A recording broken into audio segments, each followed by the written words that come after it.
Hey, welcome to the Small Business Made Simple podcast, brought to you by socialmediaandmarketing.com.au. Being in business is never easy, but it can be simple, or at least simpler.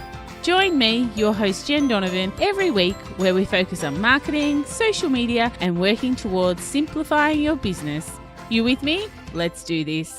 Dream it big, 'cause someone out there listening. Everyone's got a voice to give, and it's time I heard you whistling, 'cause there's no point at all, in dreaming small. Wonderful people, and welcome back. Welcome to episode 2. I've had such wonderful support since launching my podcast just a week ago. The downloads have been really humbling, although I suspect some of them were my family, but still very humbling, and the reviews have been amazing too. The simple fact that people would listen and then take the time to make a quick review means the absolute world to me. So hand on heart, thank you listeners. I can't wait for us to become much better friends. Today's episode is brought to you by my highly sought after ebook, 108 social media content creation ideas. Yep, 108 of them. A little while back, I was really struggling to find things to put on social media for both myself and my clients. And so I did what I call a word vomit, or a word dump is probably a much better word for it. And it's basically where I just wrote down everything I could think of that you could use on social media. And between that and a little bit of Googling, I came up with 108 of them. So if your writer's block has followed you into 2019 that's been left over from 2018, then this will definitely help. Just go to www.socialmediaandmarketing.com.au/108. So that's www.socialmediaandmarketing.com.au/108 and download the ebook there. Bit of a pro tip though, make sure you print it out and pin it somewhere so it can keep inspiring you. Today we're actually going to chat about two critical things, two little marketing fundamentals I think people forget, especially when they're setting out their marketing plans, that perhaps they do each year, each month, each week, or even if you set out your marketing plan just for a day, however it is you plan. If you don't plan, then perhaps we've got a little bit more work to do. But of course, let's start where we normally start, with a new discovery for you this week. And this week's a little brilliant time wasting friend that I just know you're going to love. I'm going to spell out the website because it's not a word, but anyway. So what it is, it's actually an emoji builder. So it's a website where you can build your own emojis. So it's phlntn.com/emoji builder. So that was phlntn.com/emoji builder. And for those of you out there who aren't sure how to spell emoji like I was and I had to ask Siri, it's EMOJI builder. It's an emoji builder. The stats for using emojis in your marketing are really on the increase as far as engagement is concerned. So the stat that I read not so long ago was if you use an emoji in a subject line of an email, it can increase your open rate by up to 7%. Now, 7% doesn't seem like much, but, if you're at 30, then all of a sudden you're at 37. That's nearly 40%. That's nearly half. So 7% can actually make a very big difference. And of course, why does it work? I guess it's because it's so eye-catching. People's inboxes are just so busy that, one little emoji just might stand out when they're scrolling through. If you haven't tried it, maybe give it a go. Maybe do some split A/B testing where you send some out with the same subject line without an emoji and, one with an emoji, and see which one gets the biggest open rate. Or just give it a go. I think you'll actually be surprised. But aside from email, it's a great addition to interactions on your social media. Emojis really highlight your feelings, and now you can build your own. I built one. It took all of about 60 seconds. It's in the show notes for any of you who are interested. The show notes are at www.socialmediaandmarketing.com.au. And then you can see a little button there to get the show notes. The one I built, she has little love heart eyes because I absolutely love the idea of having my own brand of emojis to use in marketing. So have a play. I hope you can see some strategic uses for it, or maybe you just want to have a little bit of fun. Now, let's get down to some business. I hear lots of people talking about business plans, and maybe you do need a business plan to give to your bank or to give to your accountant or something like that. But I really challenge you, it shouldn't be the priority. The priority should should actually be a marketing plan. And there's two fundamentals I see people forget when they start making these marketing plans. And the first is they really don't follow the formula. Everyone I talk to, I talk about this little formula. And what does the formula do? Well, the formula just makes sure that everything you're putting on Facebook, Instagram, Twitter, Snapchat, emailing out, whatever your marketing is, the formula makes sure that it's helping you achieve your business goals, because everything you do in your business should be helping you reach that goal. Whatever that goal is, it's different for all of us.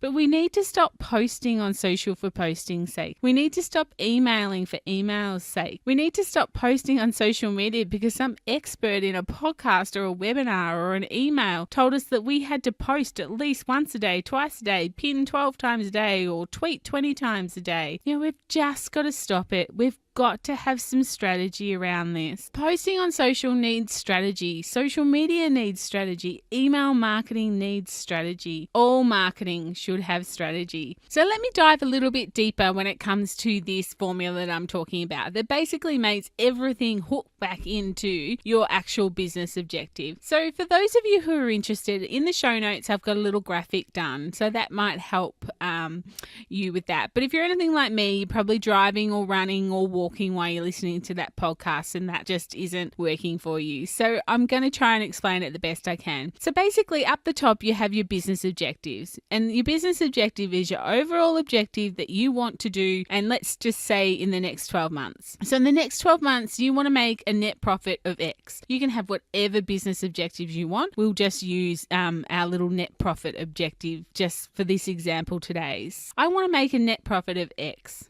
Okay, that's my business objective. So under that, we actually have our marketing goals, because we're not going to achieve that objective of net profit if we don't do any marketing. How is my marketing going to help me achieve that goal? Well, perhaps part of that might be that I'm going to build my list. I'm going to build my client list up. So if I have more people to talk to about what I do and what problems I can solve for them, then maybe that will help me increase my net profit. Part of your marketing goal or your marketing strategy to build your list, part of that is a digital strategy. You will have both an online and offline strategy for that, but part of it will be digital. So your digital strategy might be that you're going to increase your engagement, your reach, and your impressions on Facebook by a certain amount, whatever that is, just by X we've called it today. So we've got our business objective to grow our net profit, our marketing goal and strategy is to build our list, and our digital strategy is that we are going to increase our engagement, our reach, and our impressions on Facebook. Part of that digital strategy is actually a digital tactic. That's the fourth one in the line. So how is our digital tactic going to help us increase our net profit, which was our business objective? Well, perhaps one way you could do that, because we're trying to grow our list, is offer a lead magnet through a paid Facebook or Instagram campaign that will help get leads. So your digital tactic will help you achieve your business objective, which is to have more net profit. So basically, because you're getting, more leads through your digital tactic, which is helping you, that was part of your digital strategy, which is part of your marketing strategy, then it will help you achieve your business goals. I know that's a little bit hard to imagine perhaps if you're driving a car or you're walking, but basically the gist of it is whatever you are doing has to help you achieve your business goals. Whatever you're doing on social media, why are you doing it? How is that helping you achieve your business goal?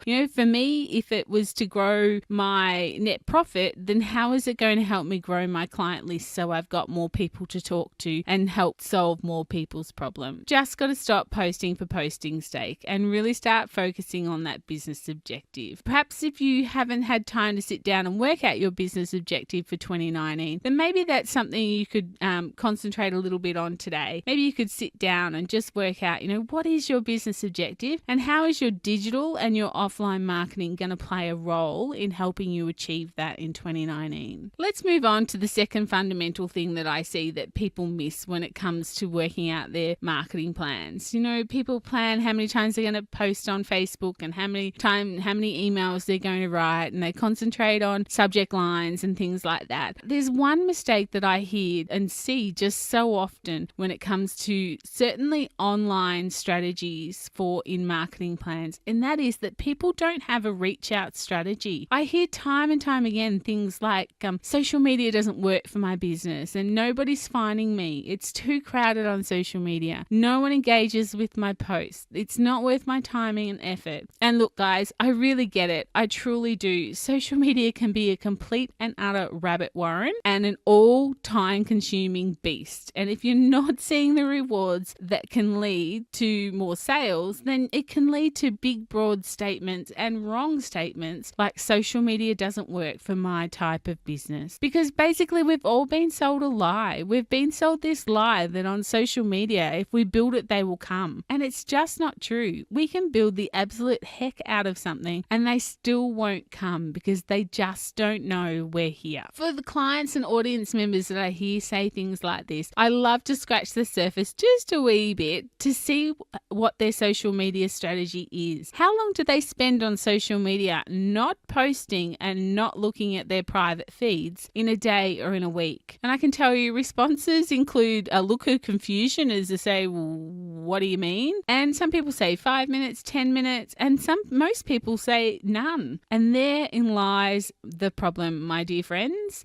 Therein lies the problem. You see, it's called social media and the emphasis has to be on the word social. For over 2 years, in every talk I give, every client meeting I have, every coaching session I do, I say you've got to get social on social media. And although I have actually been saying it for years, I truly do believe in 2019, you'll simply have no choice. You'll have to get social or you'll become irrelevant. You'll have to go and get a reach out strategy or you'll actually become irrelevant. So what is a reach out strategy? I guess it's exactly as it sounds. It's time you spend on social media reaching out to people you perceive as your ideal client or customer and people that might do business with you one day, and just start interacting with them. On Facebook and LinkedIn, maybe it's about joining a group in which there's members that are like your ideal clients and starting conversations with them, offering them some value, answering their questions, or just being social by maybe uplifting them and saying congratulations and well done when they've had a small win, or replying to them when they've replied on your post or commented on your post. In fact, you know what? This is probably one of the biggest mistakes I see on social media. The post and be a ghost. When someone comments on your post and you never return to interact. It's like going to a party and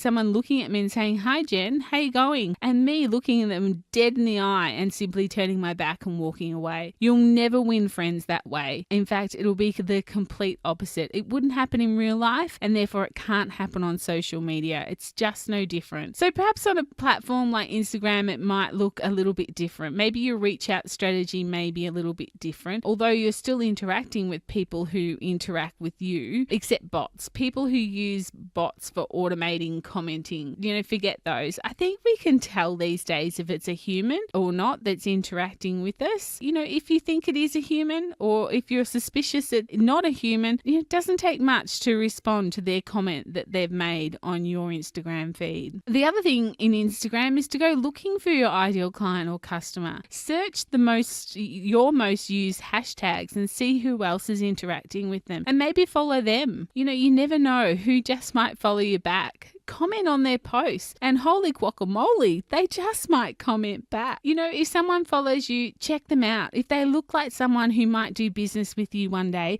follow them back. Except if they are actually, a follow, unfollow, drop kick, then don't follow them back. How do you tell if they're a follow, unfollow, drop kick? Well, I guess I check out the following versus followed stats. They follow 200 people, but they have 4,000 people following them back. Then there's a chance they're a follow, unfollow, drop kick. Unless, of course, they're famous. Then perhaps you should follow them back. Because you know what? If Harvey Specter follows me, I'm so following him back. Yeah, I know he's fictional, but a girl can dream, right? Sorry if I lost you if you don't know what follow, unfollow means. So it's a really, really bad marketing strategy where accounts follow other people just to get them to follow them back. and then they return sometime later. Sometimes it can be 4 weeks later, and they unfollow the person that they've just followed. So basically, lots of people follow them, but they don't follow many people. And it's a really crap strategy. And if you're listening to this podcast and you do it, please stop. It's not a good social media strategy. Reaching out, of course, works wonders on LinkedIn too, in a very similar way. Reaching out to people who are, could do business with you one day, or people that, are in the same field as you that you might be interested in doing some collaborative work with. It works in a similar way on LinkedIn as well. And of course, when I talk about the reach out strategy, the most common question I get asked from people is, well, how much time do I spend, Jen, reaching out? And I'm really sorry to tell you, but the answer truly just does vary. I can't give you an exact time. But basically, it's as long as it takes to reply to everyone who has interacted with you, whether that be in a group or on your own page, and a few minutes more for you to go seeking your ideal client in the hope that they'll follow you back, or seek them out to see if they've got any problems in a group that you can solve, and take some time answering and giving some value to them. They might just follow you back to your social platforms and eventually buy from you, which of course is the whole reason why we're on social media, and that is to attract people who might eventually buy from us. I can't encourage you enough to make 2019 a goal where you get social on social. Join some groups, spend some time in there, make some content that people will interact with and interact back with them. Remembering that your content on social media should always be educating your audience, engaging your audience with some value, or entertaining your audience. The 3 E's of social media, we call them. I'm sorry if you felt like today's been a little bit of tough love to begin 2019, but it is done in love. I just wish that some of these lessons had been told to me and I wouldn't have spent so much time learning them the hard way all for myself. So that is why I like to share things that I believe will work well for you. So that's it for episode 2, but just to recap, the 2 fundamentals people forget when they're looking at their marketing plans works. The first one was making sure that their digital strategies and goals are aligned with their business goals. Whatever they're posting on social media will help them achieve whatever their business goal is that they've got. And also that you're ensuring that you have a reach out strategy to engage both your audience online and offline, although I have concentrated fairly heavily on online here today. But that's it for episode 2 of the Small Business Made Simple podcast. I'll be back next Thursday with some more marketing know-how, some more lessons, and another great discovery for you. If you're liking this podcast already, please head over to wherever you listen and leave me a rating. Those things are like gold for podcasters like me, and I'll be eternally grateful. Remember, my small business peeps, as my opening song says, there's no point in dreaming small. Oh, if you feel lonely, say it loud. There's no time like the present. Tell